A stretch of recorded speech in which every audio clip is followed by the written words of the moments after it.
ANDRAY Blatche has made a successful return to Gilas Pilipinas. Will Jordan Clarkson follow suit? The possibility of having two NBA players in the national team has been a dream for Filipino fans for so long, now more than ever after the Philippines punched a ticket to the 2019 Fiba World Cup in China after its 93-75 win over Kazakhstan. The situation of Blatche, a 9-year NBA veteran who had stops with the Washington Wizards and the Brooklyn Nets, is more certain as he has earned a return trip to the World Cup after his talismanic performance against the Kazakhs. The 32-year-old Syracuse-born slotman is in fact set to finish his obligations with Tianjin Gold Lions in the Chinese Basketball Association (CBA) first before returning to the country and playing as a PBA import, either with TNT or NLEX. That means he can prepare for the August 31 to September 15 showpiece right here in the Philippines together with the rest of the team. If Blatche is a cinch as Gilas naturalized player, the only way the dream team up can happen is for Clarkson to be allowed to play as a local. FIBA allows only one naturalized player per team. But his situation is tricky, to say the least. The Cleveland Cavalier guard had his lone opportunity to don the national tricolors in the 2018 Asian Games in Indonesia after he was given a special one-time exemption by the NBA.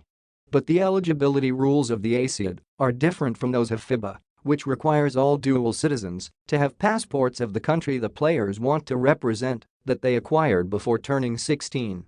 Clarkson and the Samahang Basketball NG Pilipinas (SBP) have been moving heaven and earth for close to 5 years now just to get a FIBA clearance for the 6'5" Phil-American, way back when he was still with the Los Angeles Lakers.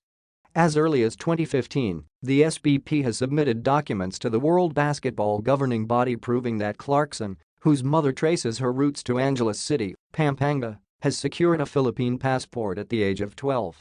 But for reasons it hasn't divulged, FIBA has yet to grant a clearance to Clarkson. Last September, FIBA, through its late Secretary General Patrick Baumann, has softened up a bit on the eligibility issue and granted an exemption to Greg Slaughter, a Phil German who failed to secure a Philippine passport before turning 16. But for Clarkson to get the same exemption, the SBP must launch another appeal and prove that the 26-year-old NBA player deserves to be treated differently than other players holding dual citizenship. Lately, the SBP has taken the battle to a different plane as its officials supported moves for FIBA to relax the passport requirement, meaning all players who can prove their bloodline or heritage should be allowed to play. That move has gained support from a number of countries, but there's no certainty if FIBA will act on it or act on it favorably. The 2019 FIBA World Cup is set to be staged in China in August. And unless a change of heart by FIBA happens, the possibility of Blatche and Clarkson teaming up for the Philippines will remain just that, a dream.